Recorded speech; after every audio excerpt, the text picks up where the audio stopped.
All right, what's up? Welcome to a new episode of Movie Schmovie. This is episode number 304. I'm here as one of the co-hosts. As always, my name is Steve, and joining me as my brothers in arms, my friends forever, my buds till this podcast ends. Yeah, that works. Who are you again? I'm Ron. And I'm John. Yep, both correct. And 304, another area code. Do you know 304? I knew you looked it up. I don't. Is that Miami? New Jersey. West Virginia. Oh. West Virginia.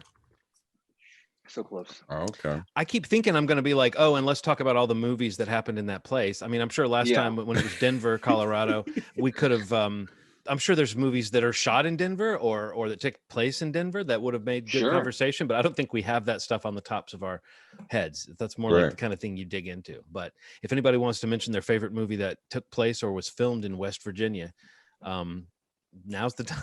Isn't one of those football movies in West Virginia, or one of those like inspirational Matthew McConaughey? Yeah, maybe. I feel like that teen horror movie, the one that just got remade, was done in West Virginia, right? Wasn't there like a horror film with some teens in the woods?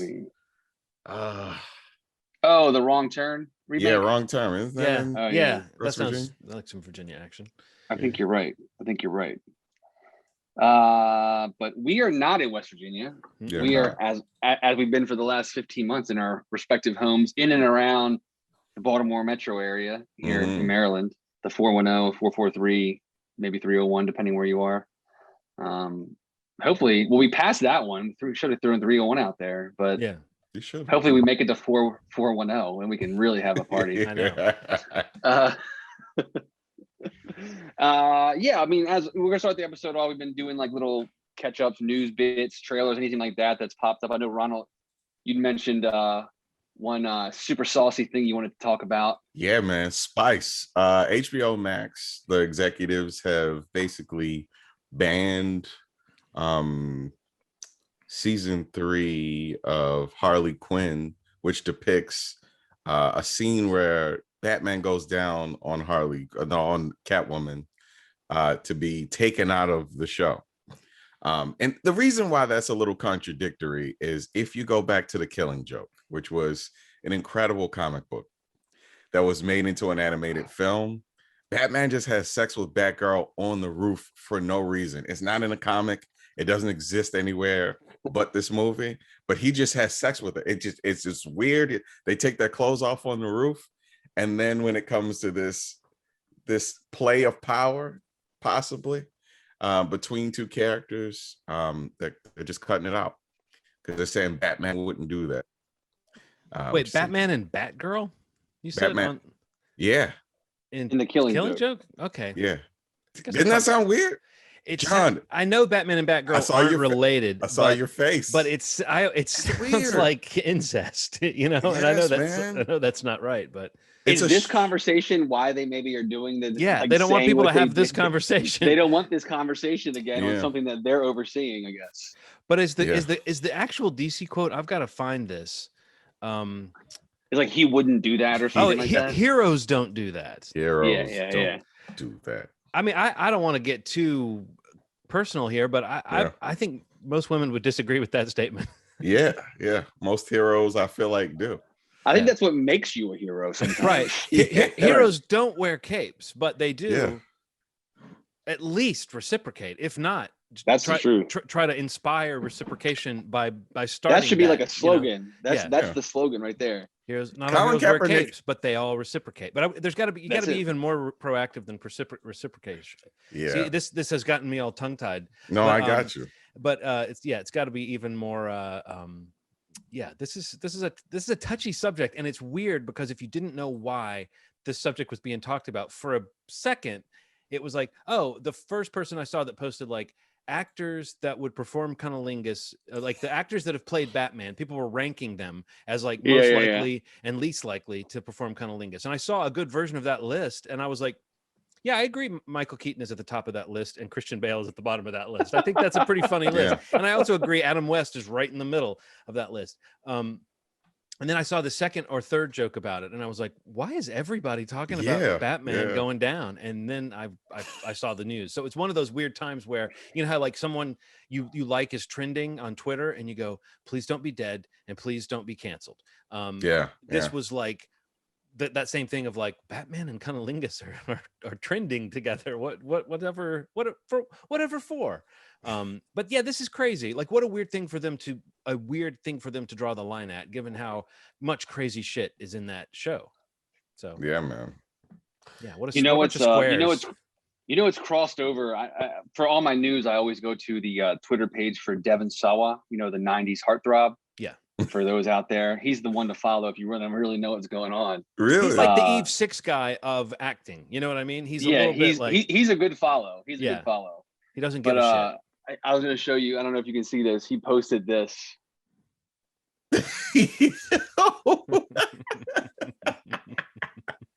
Someone went and made Batman underwear. I mean, obviously photoshopped. I mean, I pre-ordered it, but I'm waiting for the order to go through. Batmanties. Batmanties, yeah. But yeah, no. Shout out to Devin, man. Yeah. Come on the pod, bro. We love you here. Yeah, seriously. Sure. But he's a good follow on Twitter. He's a really he's out there lighting it up. What else? Any other news items? This is Marvel news though. But it is some Marvel news. The Namor origins. Namor. The Namor origins are starting to become more clear. He is so rather than it being Atlantis, it will be the Mayan civilization under the water. So let's give a little context for what you're talking about, because this is some of my favorite recent news, just as a comic book nerd. Which is that they've started spreading rumors, or some rumors have leaked, of characters being cast for the sequel to Black Panther, which is called Black Panther: Wakanda Forever. And they are casting the Submariner, and Prince Namor is known as the Submariner, and also like those are the rumors. And the idea there being that in the comics, Atlantis and Wakanda had this ongoing battle over the years, and so it implies an epic fantasy underpinning for who the villains or who the antagonists of the next Black Panther film might be. But it also opens the doors to some really interesting mythology. Yes, so what you're saying is now that some of those, it won't be Atlantis in the movie, supposedly, right? That's what they're saying, which makes sense because Aquaman is already happening and they have that. Yeah. So, right. But it's a pretty big step, because Apocalypto is pretty much the only long form depiction of Mayans in film form. Like, so this is like a huge thing if it comes to fruition. And hats off to Marvel for being so open about this. You're going to see a different sort of representation on film. It's crazy, man. Like if it's true, which it probably is. I mean, Yeah. I mean, it's like a lot of times these rumors are, when they turn out to be true in spirit, even if not in the way that people said. But a lot of times I feel like, and I'm not pretending I'm smart to say this, but I think a lot of times these rumors are like controlled leaks that presage the actual leak or the actual reveal, and it's almost like a fact-finding mission is to like see how people find out or react to this stuff. But just as a comic book nerd, the idea that like they're going to expand that Black Panther 2 can go off in its own crazy fantasy mythological direction without really doubling back on what we consider the sort of westernized side of the MCU. It doesn't have to deal with America or Avengers or anything to get big. It can get huge and deal with other civilizations, other, like you said, Ronald, other cultures that whether they are fictional or real are different than what we've seen before. So yeah, that opens it up. And I could see Ryan Coogler being very excited about doing something really big and fantastical like that might still have some weight to it. So we'll have to see how it goes. But it's exciting, man. That was a little snippet, a little preview of Marvel Schmarvel. We won't talk about that on Marvel Schmarvel, but we will talk about the new episode of Loki. Or we did. What's the order of these things coming out now? Does Marvel Schmarvel come out technically first? No? Technically first. Yeah. So you need to go back. If you're watching this on YouTube, you need to go back. You need to go into the multiverse. Yeah, you got to go back and watch the, yes. We need one of those little like time walls that they have in the TVA. Yep. We'll talk about that. later, or we've already talked about it, We've or already covered somewhere it, John. we're always talking about it. Yeah, so that's about it. That's all I can think of it. It's been kind of a slow week, and I think some of that has to do with, like, we're being kind of reacquainted with movie theaters. People are starting to go back, which is pretty damn cool, man. I know two guys. I don't know where Steve is, but you know who else got reacquainted with You're theaters? over here for me. You're there. These guys, me and Steve. Did you forego the theater, Ronald? You did not. Yeah, man, I'm not ready yet. I'm not ready yet. Yeah, I totally respect that. And it was I have to say, a little bit of social pressure. You guys looked really happy outside the theater, Steve. Steve went to see a movie at the theater with some friends, some mutual friends, and they just all looked so happy outside the theater. Y'all look super happy, man. And I was like, man, that I was looks so fun. excited, man. And this was like Henry was finishing up school this week for the year, and it was like, let's make a celebration of this by doing something as a family that we did as a family when the last film in this franchise came out. I don't know if it's a franchise yet when it's just two, but what's a franchise? It's going to be, but I guess as of now it's a duology. But yes, A Quiet Place Part 2. I saw it in the theater as I was trying to be cool like my buddy Steve, who saw it in the theater. So we'll not spoil anything for you, Ronald, but I think it would be good to talk a little bit about going back and also what it meant to choose this movie in particular as the one to go back. Steve, what was your experience like and I think you went to an AMC theater, didn't you? Yeah. I went to the AMC. Trying to drive that here stock by my house. Yeah, trying to. AMC to the moon. To the moon, baby. To the moon. Ape Nation. Oh my God, no, I take that back. Cut that out. But yeah, so I mean, I've been kind of seesawing back and forth over this for like since it came out. But to me, like if I was on the verge or on the fence a bit about it, going back, which I've obviously really wanted to do. We've all wanted to do. We're all huge moviegoers in the theater experiences and stuff like that. But this movie for me, A Quiet Place, was really the one that even more than really any other movie coming out this summer, to be honest with you, like more than Fast 9 or Black Widow or anything else really that's coming out in the summer. Just because I loved A Quiet Place 1. It was one of my favorite movies that year. Very excited for the sequel. And this is one of those movies that like I feel like it is an experience seeing it in a theater. The first one was, and for me, beyond just seeing it, beyond it being the time that I went back to a movie theater, kind of separating from that a little bit, like just seeing it in a theater is a great experience, like this film specifically. So, I kept going back and forth, and I just got to the point where I was like, eventually it's going to be dropping down to Paramount Plus, and it's already been out for 3 or 4 weeks, and it's still number one. So maybe it'll be around a little while, maybe it won't. I don't know what life's going to look like. Life's getting busier, and I'm just like, there's a window where like we can all go. We'll go to the last show of the day. Hopefully it won't be as crowded, and so we just did it, man. I like how the AMC's, like, ever since they did their renovations, like, all the rows are like raised and below each other. So like you're not very near people. And they're still doing the thing where like when you buy seats in a row, like, the seat next to you is still blocked off. Mm-hmm. So like there's always space between you and the party next to you. Which is another plus. The theater was very clean. They're cleaning on between showings, which is great. Which you just hope they would keep doing forever. I know. Why weren't they always doing that?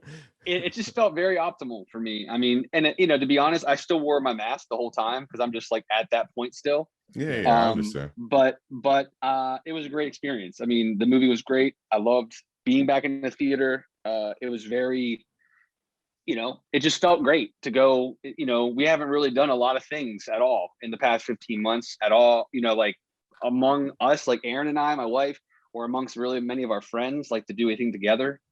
So, we're all vaccinated and we're, responsible with the things that we're doing. Like I said, still wore a mask, but I just felt great being there, man. And sitting in that seat and laying back, and the sound and the picture, it was just a little overwhelming when it first started. I was extremely excited and very emotional about it because it was, and to be honest with you, like we went to a movie like the day before it got locked down. So like it was almost like 15 months to the day Yeah. of us Wow. going back to a movie. Like we went and saw a movie like just before Aaron's birthday in March, and I think it was like March 13th. And then we went like, you know, May 13th this year. So it was like, it's been that long, and it was like a weird bookend to an experience. Not that it's over, you know, we're still doing this life that we now all live, but it was great, man. I'm excited for whenever you're ready, Ronald, because I know you'll appreciate it and, you know, just feel it the way I'm sure John did too. It just was, it was just a great thing to do, man. It felt really nice. What about you, John? How did it go for you guys? Yeah, we did a Cinemark theater, and I couldn't tell if they had remodeled, but they definitely had, when you went to purchase seats, like if you're looking at the rows, it's like the first 3 seats were buyable, and then the middle 3 were not, and then Oh, cool. and then the next 3 were, and then on the back row everything was buyable, because you can think about it as like there's like a square cut out of the middle, or a rectangle cut out of the middle, so that the only people who were too close to other people, I would guess, would be if you bought 2 tickets and you were in one of those chunks of 3. But Yeah. I kind of was looking at the tickets as they were selling, and I think they maybe, if 2 people bought a ticket, then the other seat just disappears from I being bet viable or it something. probably does. It probably Um, Oh, does. wow. But what was, you know, we're a party of 3, so we only had like in front of us, which is like in those recliner rows, so it's like in front of us down a level, there Yeah. were people, but I didn't even see them. Same. I didn't even see the backs of their heads. So I felt, Wow. Same. so in my mind, I was like, knowing it's going to be like that, and I was like, you know, if I'm going to go, I mean, you know, I get in line at Rite Aid, and not everybody's adhering to the 6-foot rule. I Yeah. sometimes forget I have to say, I wear the mask like crazy. I sometimes forget, oh wait, I'm posting myself too far, you know, not far enough away from this person for comfort or whatever. Yeah. So in a sense, I was like, I felt like, and it was a Tuesday night screening, or was it a Monday? I think it was either Monday or Tuesday. And it was, you know, so it wasn't very crowded. So I guess there were just a lot Right. of factors that were kind of what you said. We were very tactical Yeah. about what we did. Even looking at the seat chart when I was buying the ticket, I was like, even if everybody bought a ticket, this doesn't look like a full theater. You know, you could tell from the seats that were blocked out just from the beginning. Yeah, definitely. So within that, it was, so, I mean, I guess I can just co-sign a lot of what you said. It just felt like you're learning how to act again. You're going back, and you kind of want to stop and talk to people. But of course, there's like screens everywhere, and you take everything a little bit more seriously than you did before, like keeping it moving and where are you supposed to stand and stuff. But it you know, so it's a slightly more militarized experience than it used to be. But as far as the act, like when I was buying our stuff at the concession stand, I didn't know what to say to the person. You know, I was like, what do you say after they say enjoy your show? Because it's like, I didn't want to just say, oh, thank you. I'm not even talking about screwing up and saying you too, but it was like I wanted to say thank you, and I'm so glad we're back here with you. You know, it's like I didn't know what to say, but I just felt like saying, because I wanted to say welcome back to them, and I was like, well, no, Yeah. they've been back a bit, but I don't know. It was emotional, and it was a Yeah. little heavy in a way, but it, you know, it's like something you like to do. It's like it's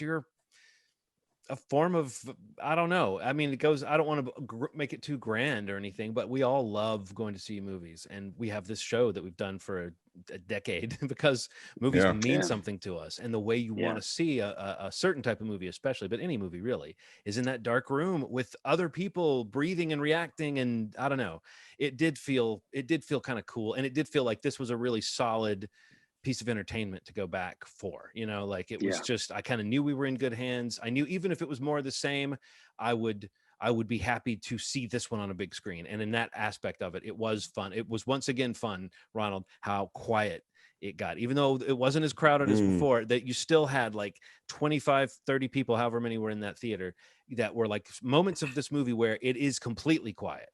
Like, because it shifts in and out of what the hearing of the character on the screen is like, and occasionally Oh, we're in wow. the ears of the deaf girl, and it's like it really was amazing once again that you're like, oh, if I like crunched on a soft piece of popcorn, someone might hear it a row away right now. I mean, and that's movie magic. I think we talked about that last time, but I think that Yeah, part of the definitely. experience, so it was kind of neat to have that, to have it be that type of movie.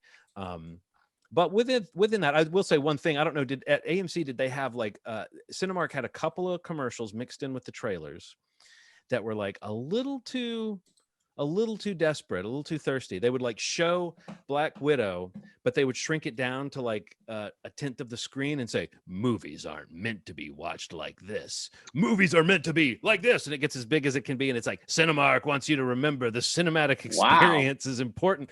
But I was like, you're bashing our home theaters. And you know what? Our home theaters have served us well in the last 15 months. I don't want to go out. I don't want to buy a ticket to have someone making fun of my, because I can sit as close as I want to this over here. No, but it was just a little funny. I was wondering if that's a thing all theater chains are doing, some form of like I mean, it's a little thirsty. It's a little bit like, hey, don't you remember we're way better than everything else, you know? There wasn't like any commercials like that. Like in the trailers, there was like the trailer for Hitman's Wife's Bodyguard or whatever that's called. Whatever it's called. There was like an intro from Salma Hayek saying like, thank you for coming back to theaters, and like, this is a great place to see our new movie, blah, blah. And like the intro for Quiet Place, when it started, John Krasinski had a intro, like, thanks for coming back to AMC or whatever, like, welcome back. You know, it's more of like a warm welcome rather than like a choose us over that kind of thing. Right. But there wasn't any of that a little heavy-handed commercials that I saw, at least. But I wanted to make a comment real quick about trailers before we get in. Like, I figure we can mention about Quiet Place a little bit, but yeah, I gotta say, man, the trailers, like watching trailers that we've been talking about trailers, like that was a quick reminder to me of like, even beyond seeing the movies that we're dying to see in theaters, seeing trailers in theaters so good can like make a break, like wanting to see a movie. Yes, like man. We saw the Top Gun Maverick trailer, and I don't think Aaron or Lauren really would ever have an interest in watching that movie. And like, I was like floored by the trailer. I think that was the first time I'd seen it in theaters. And they both were like, Aaron's like, I need to watch the original. Like, and Lauren's like, that looks so good. Like, it just does, like, you know, a good trailer, like, and that's a good trailer in my opinion. But like on the screen like that trailer plays like gangbusters. Yeah, the footage, some of the footage they got, and you just know it being a Tom Cruise movie, yeah, that they did as much shooting of actual jets and from the cockpits of actual jets as they could. So yeah, I have to say, killer. Even not being someone who has too much of a thing about Top Gun, I agree. Like that trailer, just that part of it, the spectacle of it was like, yeah, this is on a 50-foot screen for a reason. So yeah, no, for sure. So yeah, I don't know. In general, though, Quiet Place 2, like I personally loved it. I mean, I feel like, I think that I don't know how to say this. Like, I feel like the only thing that some people maybe, or that I've seen some people complaining about, is that, you know, maybe it feels like the middle movie and like a 3-movie thing now that they've already announced that there's like a 3rd movie coming. That's going to be directed by Jeff Nichols, which I love that idea. Oh wow! I kind of hoped it would be Krasinski's thing, but if you're going to bring somebody in, though, bring him in. Yeah, he's great for this type of tone. I really like what Krasinski's done with these 2 movies, and I think he's just like, what a streak. Like, these 2 are great. But yeah, Nichols would be, I think, an interesting choice. I'm a fan of his, but I didn't really feel that way personally. I feel like this movie feels like pretty solid in terms of starting and ending on its own terms, and speaking of starting, I just think that, you know, this is no spoiler, the trailers, it's all there, but like the whole day 1 sequence that you can kind of see in the trailer, that I mean, that's the first 10-15 minutes of the movie, and holy shit, that scene is amazing. It's great. Like, it's amazing. Like Spielberg level set piece. It is. That's exactly what I was going to say. Literally the things I was, I mean, it feels like that. It's got this warmth to it, like this community, this innocence to it, and just to see those 2 ideas collide, like when these things come to Earth, I thought it was just like amazing sequence, and it's gotten a lot of attention for that, and I thought it was pretty well deserved. But I thought the movie was great. I mean, I loved it. I thought, is it Millicent Simmons, or is that her last name, who plays the daughter? I don't know, but yes, Millicent is her first name. I know. She's incredible. Like, it's basically in some ways her movie, and I think she was great in it, and I loved how she kind of was, you know, got to take the bulk of the film on with her. And like what John was saying, like some of the sound design, like kind of switching beyond just being silent and quiet, like you literally are like hearing it through her ear, you know, through her sense of sound. Like, it goes completely quiet, and you see this action happening in and around. It was a really cool way to kind of reframe what we already experienced in the first movie on a different level. I really like Cillian Murphy. I like him in general. I thought he was great in this. And I just love these movies. I mean, honestly, like I'm really excited for whatever they do with the third one. But in a nutshell, like they're just a lot of my favorite things with movies. It's like there's this family, there's an innocence to it, there's a survival, there's like a the sci-fi element of it, and I just think it's all really well balanced. And I mean, I don't know, it's one of the better. I mean, I think it's probably of what I've seen this year, it's definitely my favorite movie that I've seen this year. Yeah, I'm sure the experience going to theaters is a part of that, but I mean, it's like it's definitely my best experience watching the movie for sure. Well, I mean, it's the way it was meant to be seen. So it's not like you're giving it extra points for that. But I do think being able to have that type of experience to peg a movie like this too helps. Because I know that when I think about the first movie, I think about how well constructed it is and how well acted and just some of those action sequences and how for me it lives beyond any of the nitpicks. People love to, I've gotten every now and then it's fun with you guys to sort of nitpick certain things on this show. And I do think that's part of blowing off steam as a movie fan. But people who are like looking for plot holes or looking for things, I don't know. I feel like there were some things in the first Quiet Place that you had to sort of accept as this is the movie keeping it simple and keeping certain things visual. And I like how this movie goes back to all those things and doesn't apologize for them and doesn't really over explain them. Like anybody who ended the first movie going, that dry erase board in their like basement or whatever is dumb because the way people criticize the way it had written on it, like what's the weakness, must find the weakness or something. But it's like this movie comes back to that and has a shot of it. Like it's not apologizing for it. It's like, well, that's how we got information across to you. That might even be what a person would do. Maybe they wouldn't write it in such overt terms, but this is movie language. Movies kind of are trying to give you a shorthand sometimes. Another thing was the use of sound in the first movie, like that might be a weapon that you can use against this creature. And people were always saying like, oh, how did no one figure that out, that these creatures have sensitive hearing and that's how they get us? How did we not think about like using sound to fight them before?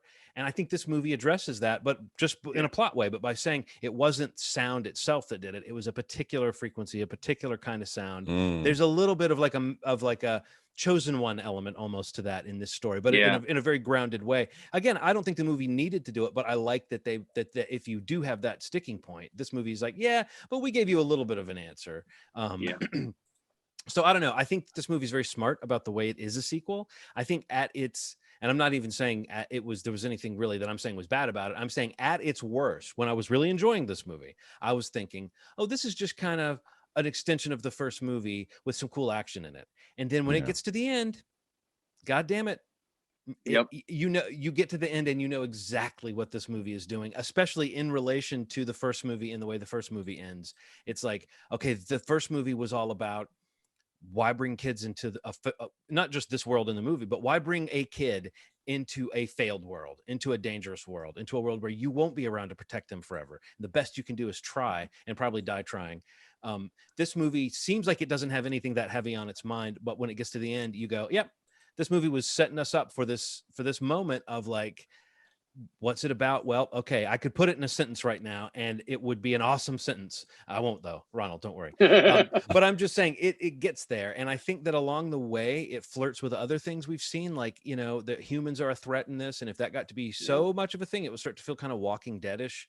I like the way this movie kind of keeps it simple. Even the stuff we encounter, I kept thinking we might see more variations on the creature, or we might see some deeper mythology of where the creatures come from or what they're trying to do. But the movie's much more about those visceral moments of what do you do when you're in an expanse and you've got to get from here to there, and then one of those things is coming for you. They are fast. I'd forgotten how fucking fast they were.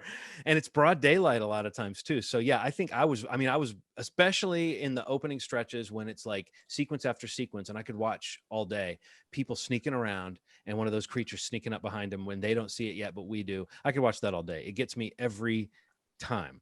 But again, the movie does something a little more than that. When it gets there, it does the same thing the first one did, of when it wants to end, when it's made its point, Let's go to credits, Done. folks. Yeah. We're not going to Yeah. stick around for 20 minutes of people talking about how it went and what just happened.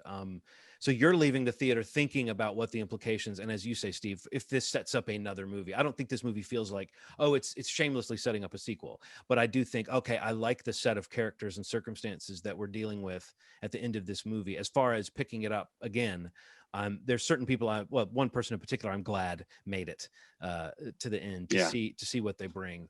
But yeah, I mean, again, it's kind of one of those, if you liked the first one, you'll at least like this. But you might have a fucking blast with it, like I did. As you were talking, I just pre-ordered it on iTunes. I'm super excited, man. Like I'm super excited about the theater experience, but I've, just kind of in my panic about COVID, I built like essentially a home theater. I'm really looking forward to you guys coming. And sound is really like, I blacked out the curtains, I did all that stuff, and I'm really trying to create a theater experience. But the fun times we've had on that, watching that big screen together, I'm really close to going back. Yeah. And this almost got me. Like I almost got up one day. I was like, it's midday, nobody's gonna be there. So I'm close. I'm glad you guys liked it. I will give, I said it earlier a little bit. I do want to give at least the theater I went to, the AMC, which is not always the best theater, I think in terms of like clean and like, organized or whatever. But I mean, I got to say, like I went on a Sunday night, like the last show on a Sunday night, and, to its credit, like they were doing a great job of like keeping stuff clean, and like the bathrooms were spotless, and like the theater, like I was watching them go into theaters when I was leaving, or when I got there, switching out of theater, and they had like a crew of like 3 people going in there with a cart, like cleaning all the seats, and like which is good. I mean, I'm glad they're doing it, and I don't know, how long they're going to keep doing it, but I think it's the right thing to do, because that's like a reassurance for me. Like, I don't know that I would have gone had I not already heard that from a few people, because I mean that is something I was worried about. Maybe because I have kids who can't get vaccinated yet. I felt comfortable enough to go, and I'm glad I did. But when is you pre-ordered it? When is does it have a date on it? Look, so the movie's out for rent on the 27th, and what they tend to do, the 27th of July, and what they tend to do is for digital releases, they'll release it like 2 weeks before that. So for it to purchase. So it's not given an exact date for the purchase date, but I purchased it. I pre-ordered it for purchase, which was $20, 4K, Dolby Atmos, Dolby Vision. But I think there's going to be a sweet spot where they just kind of let it go, like the 10th or the 15th of July. I think they're just going to let it go for streaming. I was just thinking how great that movie's going to sound in your home system, Ronald. God. The score, we didn't mention. The score is also really good. It's got a couple of themes that are very much like distorted and eerie, but there is within them kind of a triumphant theme quality to it. I was really digging on the music. But yeah, maybe once you've seen it, we'll come back to it and do a little bit more of what happened in it and what we think of all that character stuff. But no, I look forward to hearing your reaction on that. Yeah, it says the physical is coming out on the 27th, but like there's after they have the release date, it gets real wacky about the digital release. Like sometimes do you have Paramount Plus? No. Oh, okay. Is it on Paramount Plus? Well, because it's I think it's the first one, or one of the first ones that they're doing like the 45-day window. So like July 12th or 13th, I think I read. Steve, so I'm gonna pre-order this. Well, and run a truck. That's why I was wondering what the date was, because like when I was saying before, I was like worried that it was going to go to Paramount Plus before I could even get it to see it in the theater. Yeah, but I just wasn't sure maybe if it was coming out earlier. But I mean, you have to double check that before you cancel anything. Yeah. But I also don't know like what the presentation specs are on Paramount Plus. Like, I know you're looking for that optimal video audio experience. But worth checking out, because I want to say that may have been the first one that they had in that press release that they were kind of saying was going to be the 45-day window. Damn, Steve. So yeah, I don't know. Look into that. Okay, moving on. Why don't you talk a little bit about you saw one of Apple TV Plus's new series, right? Or at least the first couple episodes. Yeah, I saw Physical, man. Rose Byrne's sort of a tour de force in this thing, man. How great is she in general? But she looks fantastic in yeah, this. Is it really like her show? I mean, it's it's her show, man. It almost reminds me of that David O. Russell movie about Jennifer. Remember she was selling. Yeah. She like got on TV. Oh yeah. What was that called? Jennifer Lawrence. Jennifer Lawrence. David O. Joy. Russell. Joy. There's this like kind of coming into her best form sort of thing. You know, she's like a struggling housewife that kind of comes across an idea that, like, you know, she thought that her family was a lot more together than it was, and then she's presented with a series of strange things that I cannot make up, that you just have to see for yourself, that kind of come in the way of her family's prosperity. And one of which is the idea that she thought for a decade money was being saved. She looks in her account and the money's gone. But it's because she has an eating disorder. She's a bulimic who essentially goes on these eating binges, gets large amounts of food, throws it up, and then kind of burns it off. Man, it's dark. But along the way, she runs into this mall-based aerobics class. And there's something about the combination of, you know, feeling special, being at the front of the class. She sees this woman and she basically tries to pick up how she does it, what they're doing to do this. Because, you know, that was like a crazy phenomenon in the 80s and early 90s. You know, for the people that are a little younger, there were like aerobics tapes galore on TV and all the stores, and that was the cash cow for a lot of people. And so it kind of embraces all those things, like malls in general. Like seeing a mall in that show just makes you think about how it felt to go in a mall. You felt special, man. It was like a big deal. Sometimes you'd go and see people singing on stage and people giving out samples, and there were shoes and there were games and arcades. I think at some point we're going to get back to that. I know people always act like that's dead forever.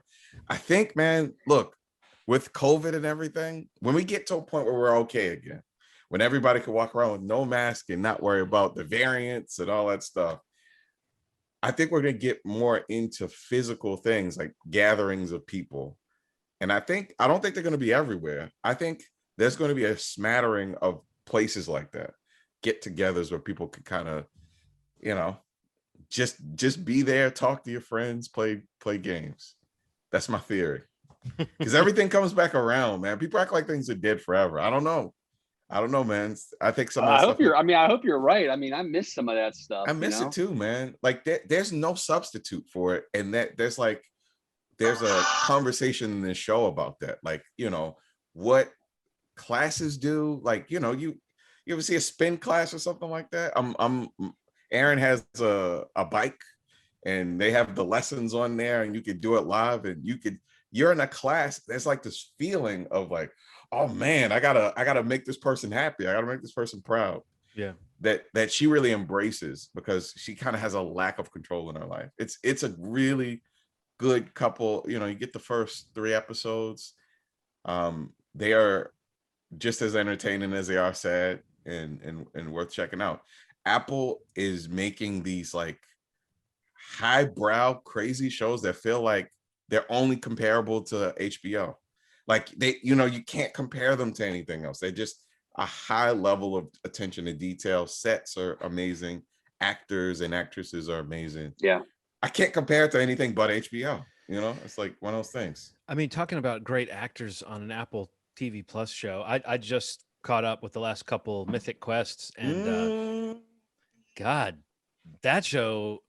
I mean, I feel like they leveled up with those last couple episodes. I'm not even kidding. Like, do you notice one of them was written by Craig Mazin too? Like, But which again, it's funny to say that about the guy who wrote like those spoof movies at first, but now he's a guy who you gotta. I mean, I've always thought he was an interesting person and an outspoken guy, and I find him very funny. But he's attached to some. I mean, I think that he's found his way into some really cool projects. So his name on that meant something to me, you know. But I mean, the reason I mentioned like the kind of caliber of actors, like there's an extended storyline with William Hurt and F. Murray Abraham acting the shit out of some stuff that's like deep and funny and sad and dark. God, and like man. the only show I can say that it quite reminds me of in terms of where it can go. Like recently we rewatched all of Community, and also Fargo is a show that can do that, where it's like you go into an episode and you're not really sure what you're going to get. I'm not saying Mythic Quest has done that every week, but they have, in the space of, I don't know, 20 episodes, 18 episodes, however many they've put out, they've had 3 or 4 of those like left turn episodes.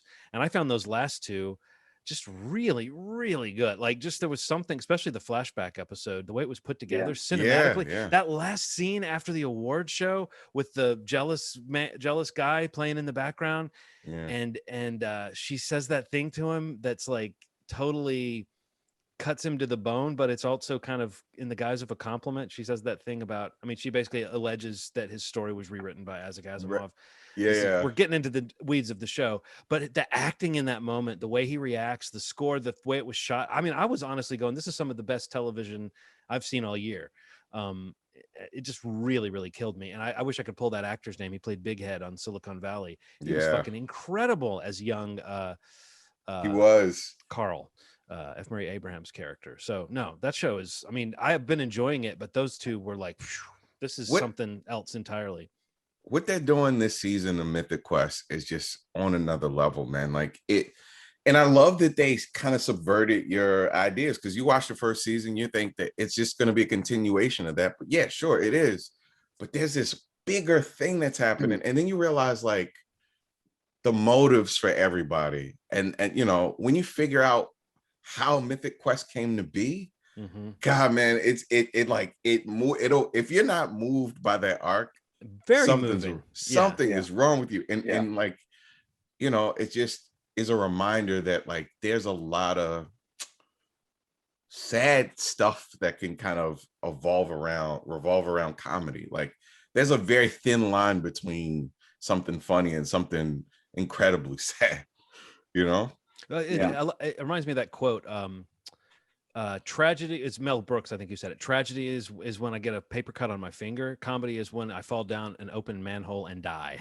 But it's true that like you lean into the tragedy and the harshness. A lot of times the jokes are there. I gotta say, that last one, I won't get too much into the storyline of it, but I have a friend recently that I've been kind of on the outs with for about a year, going on a year.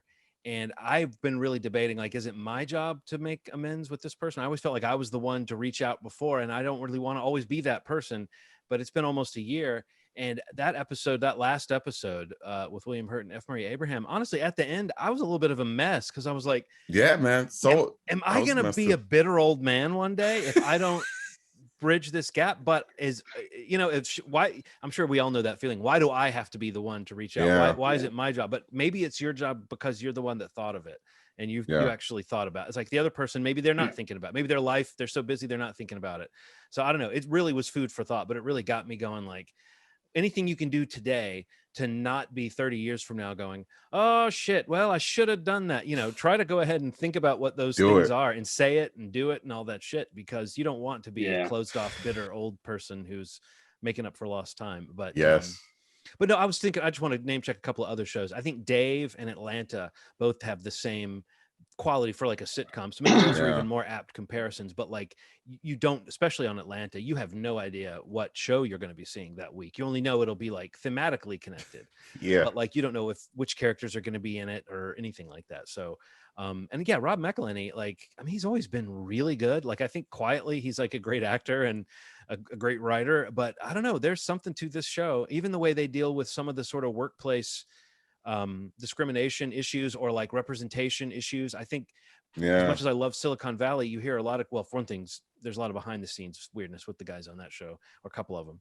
But there were those complaints about why that show was not able to get more female characters in the mix. And I think in time, the show kind of made that a commentary on itself in a way, but that's also kind of a dodge of what I think Mythic Quest is doing beautifully, which is like, it's a very diverse cast, and not that that's a thing that makes it good. Well, and maybe it is, but I'm just saying it's on top of that. These are great characters, but I think the show looks like it's trying to be a little bit more representational, and you know, again, that helps that feeling of like, who's going to be the main character this week, who's going to show the most soul. And you know who I love is David Hornsby. We've talked about him in the past, but Rickety Cricket, he's another person that brings something to that guy. You want to see him bend, but you don't want to see him break, you know, like you like him a little too much. But that whole thing about him being a wolf and getting in the elevator, and then like you find out he's been trapped in the elevator for hours or whatever. Anyway, Mythic Quest, if you don't know what we're talking about, we've been mentioning it on this show, but I finally just caught up with the second season. I think it's got 3 or 4 more this year, so maybe we'll do a season wrap up when it's over. Yeah, great shows, man. Has anyone else watched Lacey's story? I got it wrong last time I said Lacey's story. That's still I watched the second one and it did not improve, but I find myself still curious what the fuck is happening on the show. But it was just as much of a drag. Like Nikki came through and she was like, "Oh, you're watching? There's another one of that?" And she's like, "Why aren't you watching this with me?" You know, that's always the question when it's right. And I was like, "I don't want to do this to you, baby. I'm just curious." But no, it did not. In the second hour, it did not. It didn't get better. It's one of those. Yeah, Stephen King in full on nobody talks this way in real life mode, which can be a problem with his stuff. But you know, it's really everything I said about it in the first instance is even more true second time around. Yeah. I probably wouldn't mess with it then. Yeah. All right. Yeah. What else can we level on Apple TV Plus about? Yeah. I did finish For All Mankind. Okay. I need to watch that. That show is that, right? That show is really good. Like, it looks good, man. I was always back and forth and like knowing I wanted to watch it, but just couldn't get it going. And my one friend who like barely watches anything was like, somehow I started watching For All Mankind and I think it's great. I'm like, okay, well, you don't like shit. Right, so I'm gonna if you're going out of your way to tell me that, like you think I'm gonna like it too, like that's I gotta watch it. But yeah, we finished the second season a couple of days ago. Just a really great show, man. Like there's a lot, like you're saying, like there's something going. Apple TV's got something going, you know, with the productions that they have in place in these series. Like, you know, the cast is great, the production value is great, and just that, honestly, just the idea for the story is like amazing. I think, you know, just this revisionist history, like with enough peppered in to like feel recognizable, you know, to people that have lived through some of the stuff. Or at least have reference to it. So, and I really love Joel Kinnaman as an actor. Most people probably know him from like The Killing, or he was in the David Ayer Suicide Squad as Rick Flag. But he's really good in the show, and the whole cast is really great. But yeah, that's another show on Apple TV that in the last year, I think a larger audience fell onto that second season, and like it got really, really good reviews. So that's also a recommendation for sure. Like, if that sounds interesting, the idea of like the space race never really ending and just escalating and going through the 80s and the 90s, and just it's pretty wild. Yeah, so that's also very good. Cool. What else? Anything else? Did any of you watch In the Heights? Did you, Ronald? Yeah. I didn't finish it because I didn't know it was a 2.5 hour movie. I tried to watch it today before we recorded, but I did not know it was 2.5 hours. But I did. I watched it enough to form some opinions of like what the movie is. I don't know the show, so I will finish it. To see how the story and the characters wrap up. But, so I'll try to give a review sans the thing that I knew would become a controversy that is now a huge controversy with Lin-Manuel Miranda and his production and representation and colorism and stuff that's happening. But I will say he knows how to tell a story. Sometimes I think that the hip hop aspect of it feels a little elementary to me. Like sometimes it feels a little like, man, this could be I think the the wordplay is very intricate, but it feels like very elementary stuff. Like it's like remember not Schoolhouse Rock, when they take a rap song and then kids bop. It's like a kids bop version of hip hop where it's like it feels like that a lot. But I do like that. I do like what he does with the art form, man. Like, you can't deny that this thing is like, it's gorgeous. The people in it are gorgeous. It's like the end hits you like a ton of bricks when you figure out what it is that he's doing. It hits you like a ton of bricks. That's the part that I can align with. I really have a problem with the representation in it.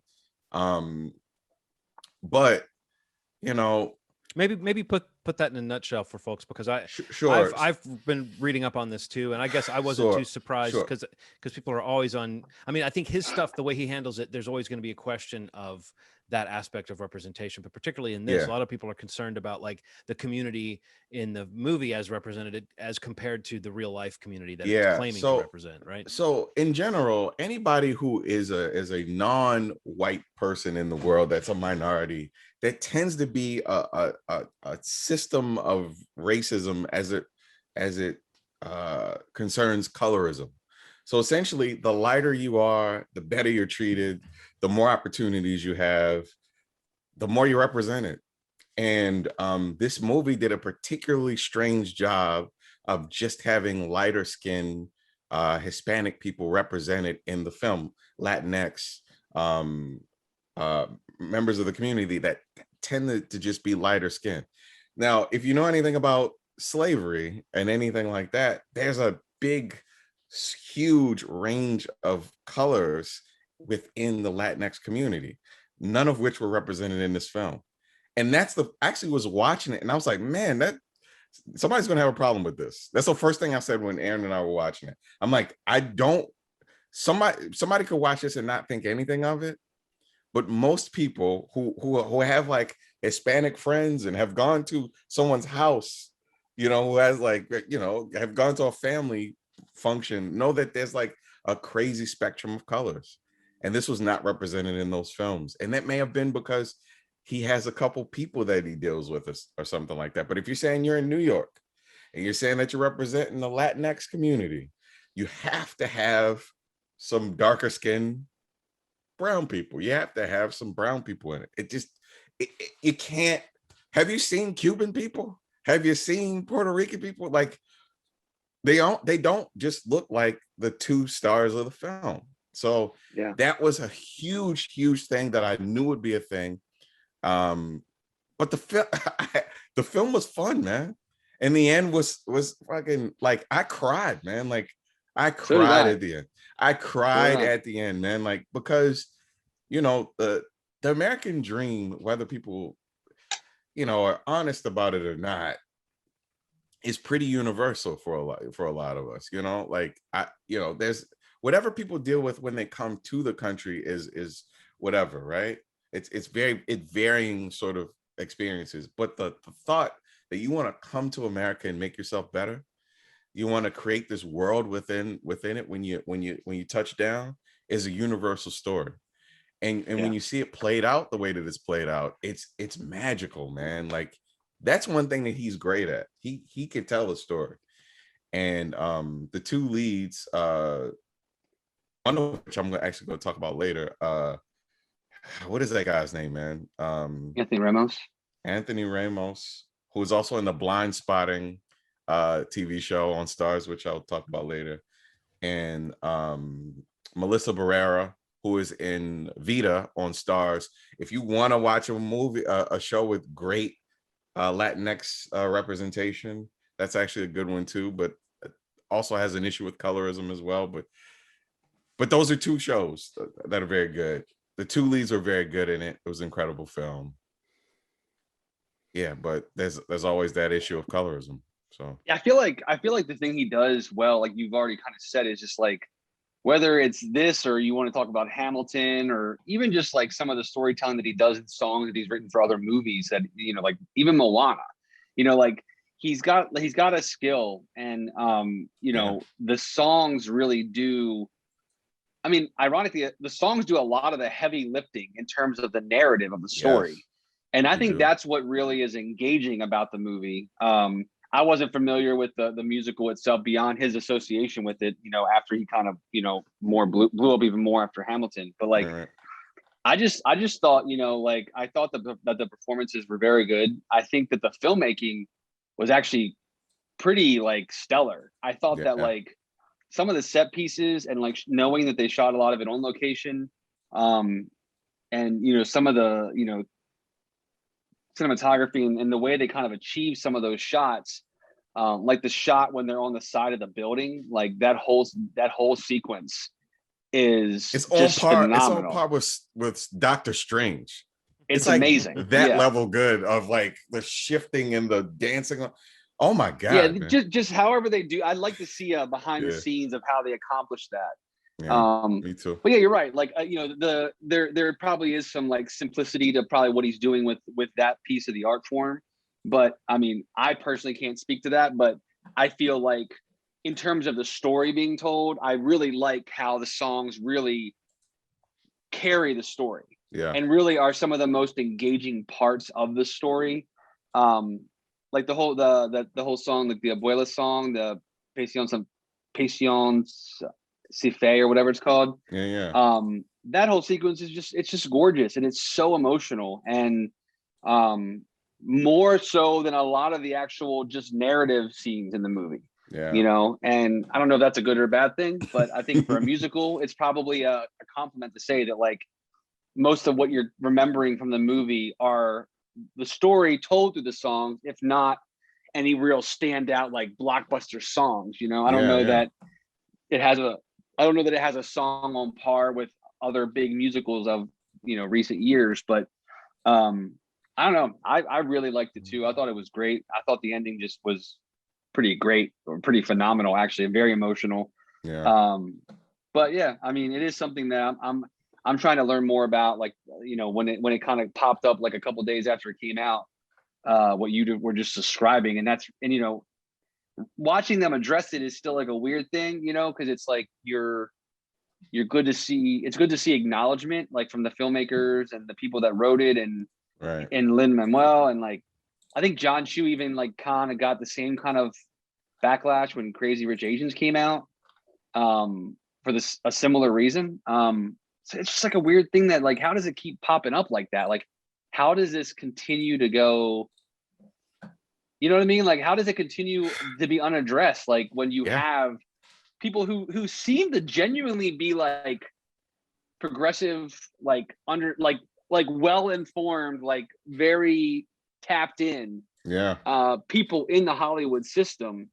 So it's such a weird thing for it to be such a miss in that aspect. And like, how does that get fixed? You know, like how do they beyond saying we're sorry, like what does that mean, you know, to say you're sorry and not, you know, have a way to fix it? Yeah. Yeah. It's But I don't know. The movie itself, interesting. and you know, as its own thing, like again, if you can try to watch it as its own thing, I don't know. I thought it was really entertaining. It was really entertaining. Yeah. Yeah. But what else? Is there anything else you guys want to mention that you've seen before we wrap up the episode? Ronald, Also- you mentioned a couple Rans? things a second Yeah, ago. I just wanted to rattle off three things. Good. Starz is spin-off of Blindspotting on Starz. It stars Ramos's wife. Oh God, sorry. Like his wife in real life, or the wife in the show you're saying? His wife in real life. Oh wow. By the way, I think that guy's a star. Yes, Like he's in the new he Transformers. Is, like his star is gonna go Yeah, like through the roof because of this movie. yeah. But yeah, he was great. But yeah, I loved Blindspotting the movie, so I can't wait to watch the show. So one of the good things about Blindspotting the TV show is it's all over the place crazy, but it is a little more watered down, because it felt like Blindspotting was like I'm like, what's happening right now? It's really intense. It But was intense. the wife, the girlfriend of the main character, God, who helped write the script, his girlfriend in the show, Ashley Jones, it basically revolves around her, and the white dude from Blindspotting is in jail. He gets arrested the first episode. He's Oh, behind Miles, bars. right? Yeah, Miles. So Miles. Miles is in jail, and Ashley has to pick up the pieces, and she moves into Miles's mother's house. Oh, okay. That is basically essentially his sister is running, and the only thing I guess an OnlyFans from our house. It's really crazy. It starts off really crazy, but you can tell that it's going to be pretty much on par with Blindspotting, and it's worth checking out. Annie Murphy from Schitt's Creek has a show called Kevin Can Fuck Himself. Yeah, which is a combination of like a sitcom mixed with this like pretty serious story about a wife that's just fed up, man. And if you like Annie Murphy from Schitt's Creek, you will love this show. It's very dark, but it has some payoffs. There's something going on with her unraveling that's really pretty amazing. Yeah, there's a storyline there. I mean, it's a concept, but there's a storyline there. But that concept of like you see the sitcom reality, and then you see the real reality outside that. Like that would be a fun gimmick, but that gimmick would get old. But what they're actually doing with the real reality, it's got like, I don't know, there's just a narrative that's happening there that like you said, it can take the show to some really dark places. Yeah. But what I think is interesting is that it keeps the comedy intact, and also the sitcom segments are, you know,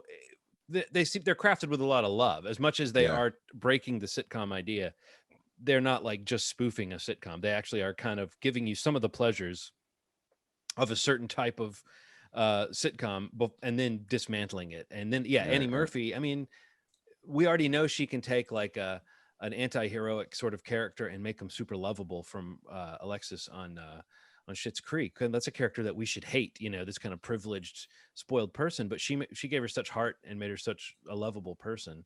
That, and this is not the same thing at all, but it's a similar thing of like, as she goes to dark places, I think Annie Murphy is the kind of actor that might be able to keep us with them as they unravel. And I think that's a cool prospect. It's pretty damn cool, man. And I would hope that at the end of the season, it's gone somewhere. I think that's the one thing. I would not want this to be, you know what I mean? I would not want this to be like a resettable show, even though it's, I don't know. I'll be interested to see what the format, how long they intend to maintain the format and the style that they've got going, because it doesn't feel like it's meant to go forever. At all. And the last thing that I saw is the most gorgeous films I've ever seen in my entire life. It's a Chinese movie called Shadow that came out in 2019, directed by Yimou Zhang. So imagine if 300 was in 4K, but with a Chinese dynasty. Like, it is gorgeous, and it's about the story of a commander who's injured, like mortally wounded, but he lives. And he doesn't want to appear weak. So he kidnaps a kid at 8 years old and trains him to essentially pose as him for the rest of his life, essentially.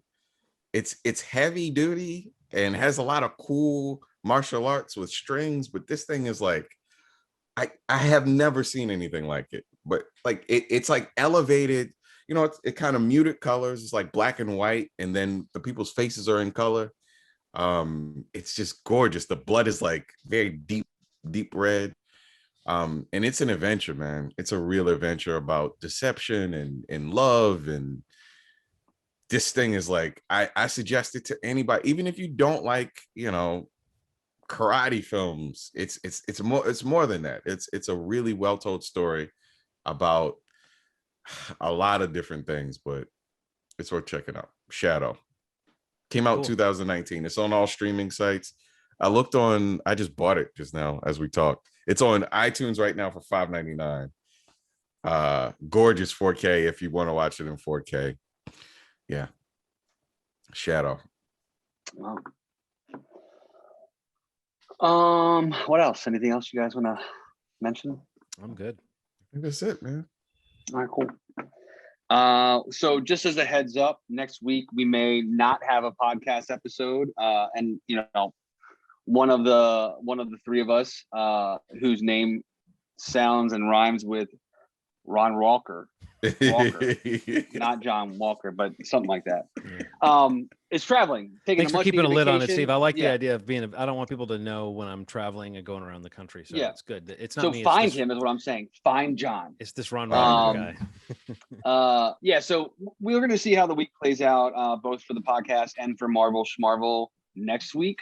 But the podcast this podcast episode, we just released episode 2 for the Marvel Schmarvel for Loki. Next week we're not sure if it's going to come out as we normally have been doing it, but maybe it will. Who knows? It's going to be a surprise. Either way, to all of us.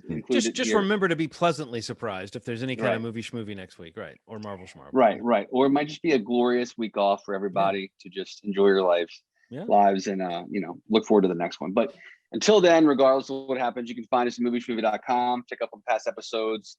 Launch into whatever podcast platform you subscribe to all your podcasts through, and make sure you're subscribed to us and leave a review, recommendation, star rating, whatever option there might be there for you to show some love for the podcast. And again, the Marvel Schmarvel show that we do that comes out, I guess it'll be coming out in the middle of the week now, that Loki and I think all the Disney Plus series are going to be coming out on Wednesdays now, I've read. Oh, really? Interesting. Yeah, I think I just saw that today, actually. But yeah, so that'll be on the YouTube channel. So YouTube, find us Movie Schmovie on there. If you want to check those out, that's all the Marvel talk, the Disney series, Black Widow when it hits theaters this summer. 2 places to make sure you keep in touch with us. The podcast also runs on that feed, so you can listen to the episodes there for this show also. Until we get back to this, as always, you've made our day. Thanks. Bye.